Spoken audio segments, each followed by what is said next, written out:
Welcome back, everybody. So, last night I had another encounter with them two stinking coyotes out here. I had my rifle all set up. The two coyotes came right down across this field. I had them out here at about 400 yards. And the issue was, last night it was super foggy and misty, and I could not get a good view of those coyotes through my IR, my scope, and I couldn't get a good enough view to where I thought I could make a good shot on them. And then I had to fight with the smoke coming out of our outdoor furnace here. It kept blowing right in front of my IR light, so I couldn't see anything. And long story short, I didn't end up getting a shot at them, and I was nervous to make a questionable shot, thinking that I might get another opportunity later on in the night if I gave them a while and started calling again and seeing if I could get them to come back. But long story short, I never ended up getting a shot. As you guys can see, it's just so hard to be able to see them. Like, you can kind of see their outline in the video from my scope cam, but that's about it. There's a few times after watching it that I think I could have squeezed the trigger and put one down, but I just couldn't see them. I was having a heck of a time. And then on top of that, so I watched those coyotes for, it seemed like an eternity, but it wasn't. I watched them go up the fence line right to where my two dirt hole sets, and I can just see one of my dirt hole sets from the house here through the trees. And that coyote worked that set for over 2 minutes. Obviously, the trap's got to be frozen or something. I mean, it worked. I watched it through the IR, worked that set for literally minutes, and he just walked away, and then he went up to where my other set was that I have the trail camera over, and I think he worked that one too. That one's behind the trees, but that's right where that coyote was going when I last seen him, or both of them. So it'll be interesting when we go check these traps. I'm gonna go grab that SD card out of that trail camera that was on that set and see if that coyote did indeed work the next one. I know for a fact it worked that set that I caught the fox in. I watched it, and that would have been incredible to literally watch the coyote get caught in one of my sets. Would have been crazy, but it didn't happen, and I have a feeling those sets must be frozen or something. We're gonna go up there and dig them out and reset them and check that camera.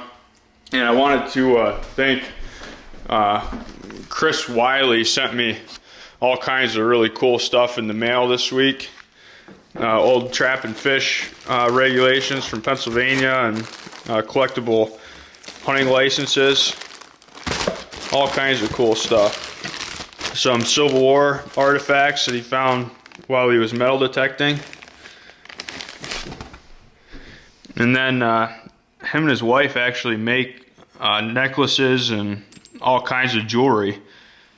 These are actually casts from silver and an actual arrow. That was an actual arrowhead that he made those out of. So it's pretty darn cool. If you guys are interested in checking his stuff out, there's his information right there.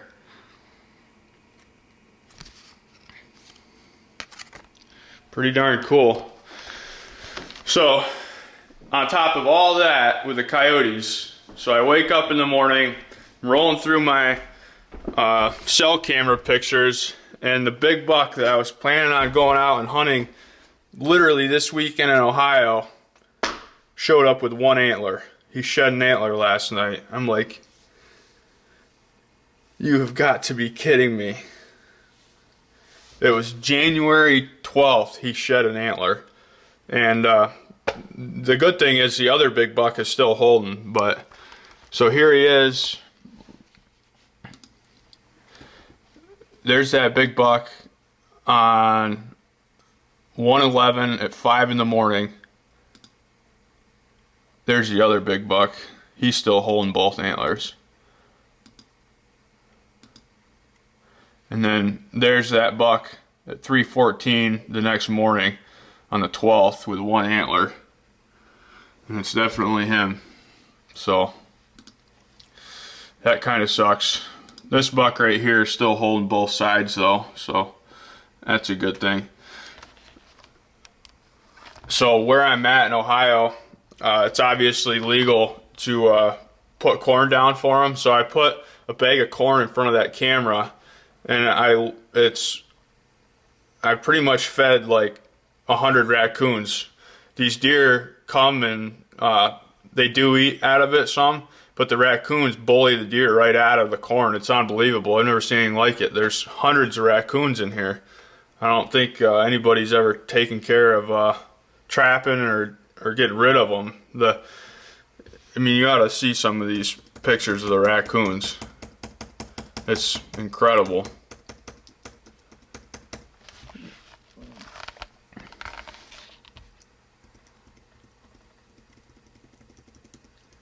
Oh, I'm going the wrong way.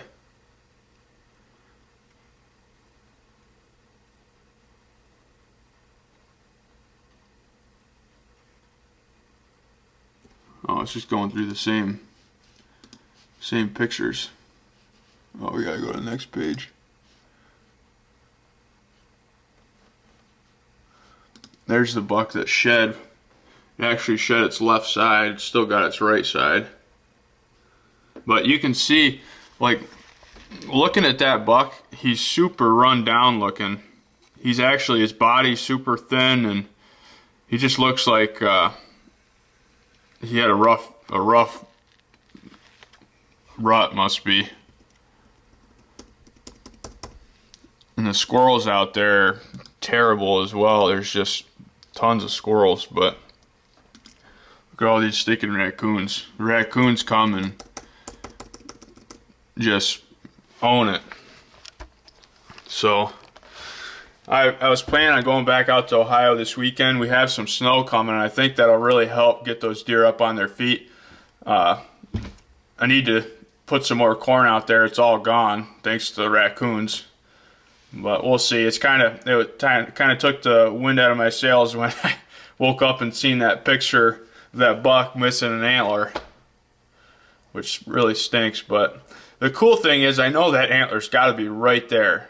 I think I've got a pretty good idea of where those deer are bedding. He's got that. I bet that antler is not, more than 150 yards from where that ridge top is that I have that camera and been getting those pictures of them. But let's go ahead and launch the drone, check these traps, and then we're gonna go up and actually probably reset those dirt holes up there, just because after watching those coyotes work them, they've got to be frozen or something. You can't tell me. I mean, that coyote worked that set so hard. I bet you he even dug the hole out. He was there, and I was just waiting for that trap to snap, and it never did. So let's launch the drone, check things out.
Well, this is a set that those coyotes, I watched them work last night, and you can see they dug out my edge of my trap there. You can see where all that's been dug out. So either they smelled it in there, or they stepped on the jaw of my trap and it wiggled a little bit. Something happened, and they picked it out. But we'll go ahead and see if I can figure out what's going on there or not. If that trap is wiggling in there.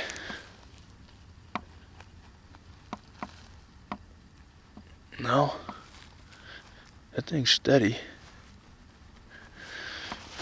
Maybe it's frozen.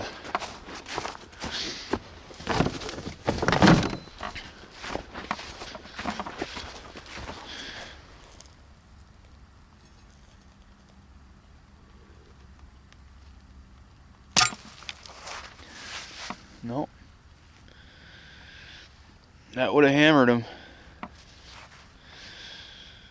That would have hammered him, folks. It wasn't frozen.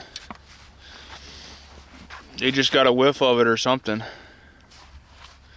Something wasn't right. Crap. Let's see if we can see their tracks coming up here.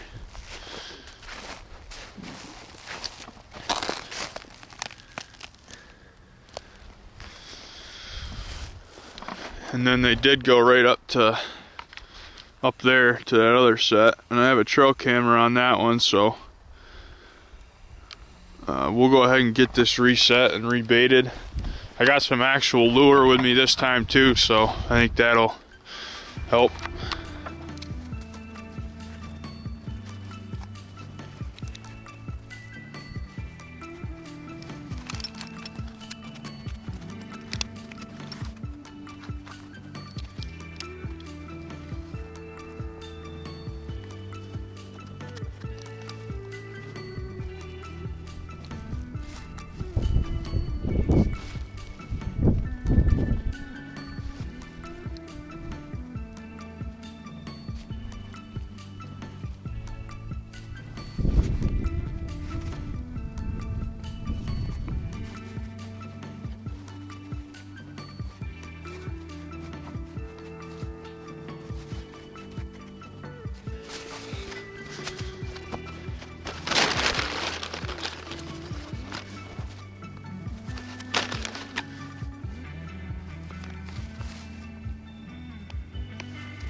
Okay, there's the fresh remake, even though that trap was bedded and still working in working order. We rebaited. We got some lure on this one, and I stuck that corn stalk up as kind of a visual attractant. A lot of times those fox or coyote will see that in the middle of the field and come over to mark it, and maybe we'll be in business next time they come around. That was really disheartening to see that pair of coyotes work this set last night and not get caught. Let's go check out this other one. There's our camera. This one I couldn't actually see from the house. I have that patch of woods in between the trap and where I was, but I did see after they worked that set, both coyotes came right up here, and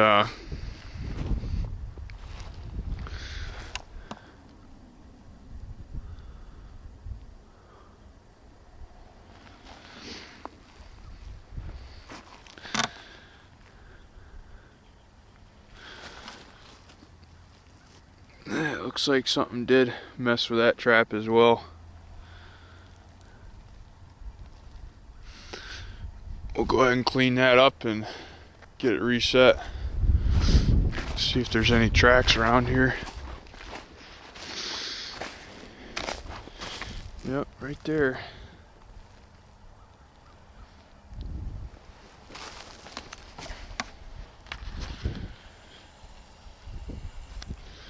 Well, I just reset this trap. It wasn't frozen. It was ready to rock and roll. A fox or something had come up and took a crap right over here, so I think it got worked from this side. So I rebedded that trap right there, and I put some sticks and twigs and stuff over here trying to get them to work it from this side, and I put that fresh fox crap right there, relured. So I'm gonna go down this ditch and see where the coyotes have been crossing back and forth for sure in the snow, and I'm gonna set a few more sets. We're gonna put traps out here till one of these buggers accidentally steps in one. Well, that trap I just reset is right there at the end of this hedgerow along the fence. I come down here and you can see where there's some, looks like fox tracks to me on top of the snow there. Right there, and then if you look right over to the right, those coyotes, at least one of them went right through here last night. So I think that possibly right in here would be a good spot. We'll walk down here and see if there's any more action. Yeah, fox. No, that's a coyote track right there. Definitely where one of them went through last night.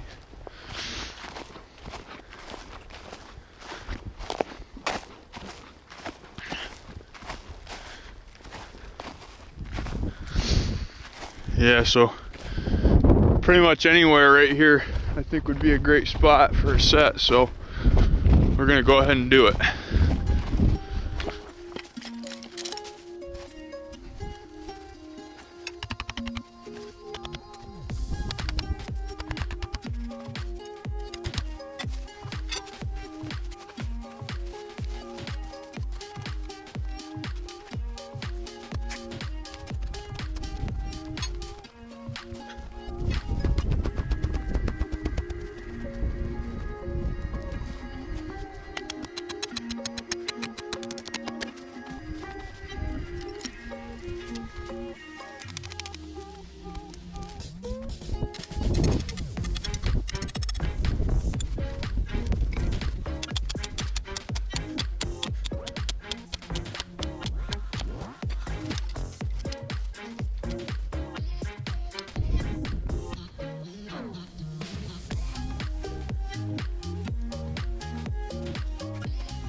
So I got this set all done. We're right where I have that fresh coyote track crossing from last night, and I just this is kind of a combination set here. I've got the trap bedded right there, and we've got I pounded a leg bone into the ground there for a visual attractant. I think they'd be able to see that from quite a ways away, and put a little lure on top of the bone, so that should attract them. And it's also a good scent post, or they would come up beside it and pee on it to mark it. And I put a little dirt hole right next to it for added attraction when they get there, to maybe stomp around a little bit more than normal and possibly end up with a foot in that trap. So we'll see. We're gonna find another good spot and set another trap. It's starting to get personal with these coyotes with me. We're gonna catch one of these or kill one with a rifle, one of the two. Okay, there's the fourth set right there, right next to this field divide right here. We got the trap is bedded right about 6 inches in front of that bone that I pounded into the ground, and then I put a little hole with some lure in it over to the right side, and just put some peat moss all around here so it's not, you know, any different than where the trap is. And I stuck this little branch on the back side, so if they're trying to go through here, it's gonna force them to try to work this bone in that hole from in front instead of work it from the back. At least that's what I'm thinking. That's my theory behind it, so we'll see. Fingers crossed. Seems like about every week them coyotes come through here, so they shouldn't be back for a few days most likely, and then everything will be ready to roll when they come back through, hopefully. We'll see. We're up here at what we call our upper farm. This is where Hulk and the upper ape got killed this year, right in that corner. There's a few things we want to do up here this year. We're going to extend this food plot right in the middle. As you can see, there is no food left out in this. There's no brassica left. Even the bulbs and everything have been dug up and ate. I mean, we need to be able to hold more food up here, or retain more food later into the season. So we're going to take out some of these crabapple trees that are right here in the middle, and we're going to extend that another 20 yards or so in. But we're just going to cut them down right now so the deer can you know, feed on the buds all winter, and then this spring we'll drag them out of here and get rid of them. I'm going to take out my little tin hut that I made when I made that little tin hut when I was probably 12 or 13 years old, and it has seen better days. That was fun to sit in that when I was younger. The deer would come out of that logging road right there at like 10 yards, and I had a lot of fun sitting in there. But we're gonna go ahead and get rid of it this year. As sad as that is to say, it's been kind of a staple up here since I was a little kid. But look at the brassica. I mean, it's totally decimated. There's none left at all. Even the turnips have been dug out and ate up. There's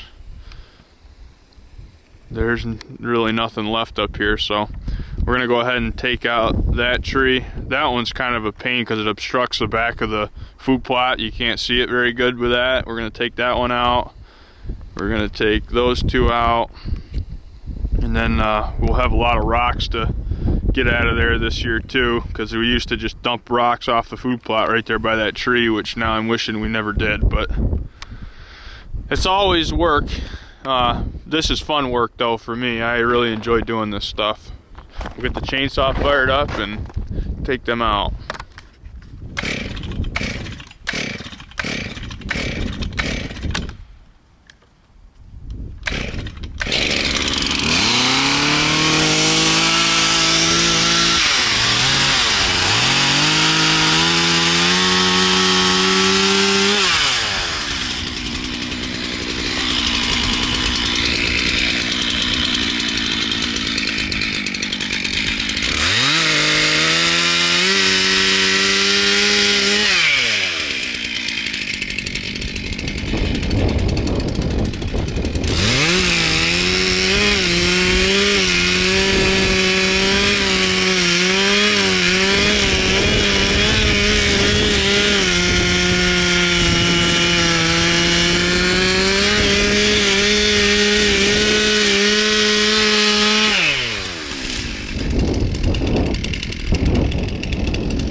Okay, we got them all cut down, and got zoomed in a little bit. That'll make for some really good browse for the deer for the rest of the winter. And now we'll be able to take this food plot. We'll be able to get a lot more out of this food plot. We'll have to come in the spring or summer and get these roots out of here and these big rocks, but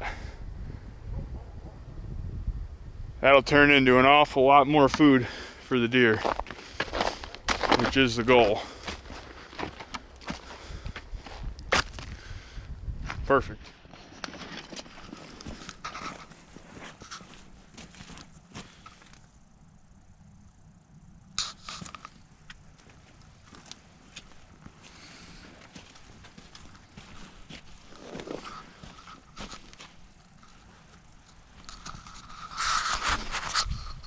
I'm just down next to the creek checking out, doing a little beaver scouting, and there's a massive beaver house over there. I don't know, you can't see it on the camera, it's right around that bend, but these beavers have just been destroying the woods up through here. And you can see where they've been coming up onto the bank right here like crazy, coming up and chewing on these shrubs. Be an awesome caster mound set right here. Maybe we'll have to come back and do that at some point. The issue with trapping these big stream beavers is the water fluctuates so much. It's so hard to judge, you know, especially those caster mound sets. You need the water level to be right for those, and on this creek just fluctuates like crazy. I've been looking for bank dens over there. There's a little stream, a little inlet that comes in right there that I'm curious about. We'd have to get to the other side to check that out, but I'm not seeing any bank dens.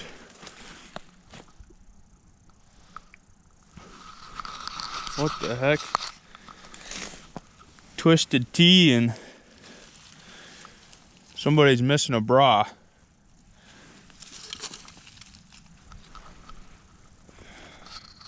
You never know what you'll find scouting the edge of the creek.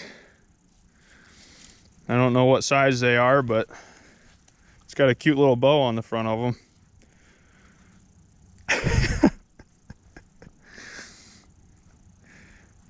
Is there a name tag on these things?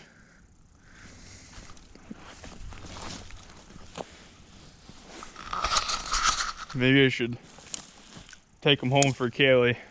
Those things are pretty expensive, I think. Although I don't think that she'd be too interested in those.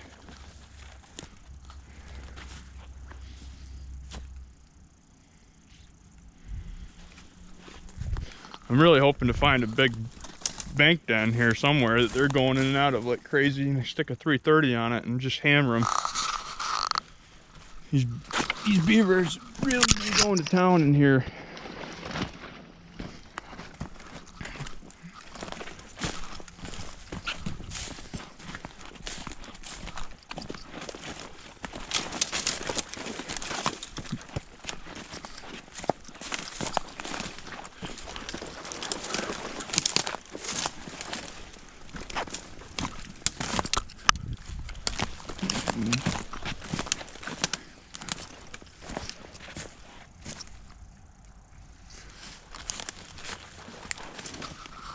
Okay, so I got a couple 330s, and I set them in that one bank den, and then I set it in that other run that's just down from where the feed pile is. So fingers crossed the water doesn't fluctuate levels too much. That's what's really tough about setting traps on this main stream down here. It fluctuates all the time and causes a ruckus with your sets. But I think the weather looks like it's going to be pretty decent the next few days, so fingers crossed. We'll smack a beaver. I set trail cameras up on the sets, so it'll be kind of interesting to see how that works. I don't know if it'll work at all, but we'll see. We'll see when these things start producing beavers, which should be in a few hours. And then we'll check them tomorrow.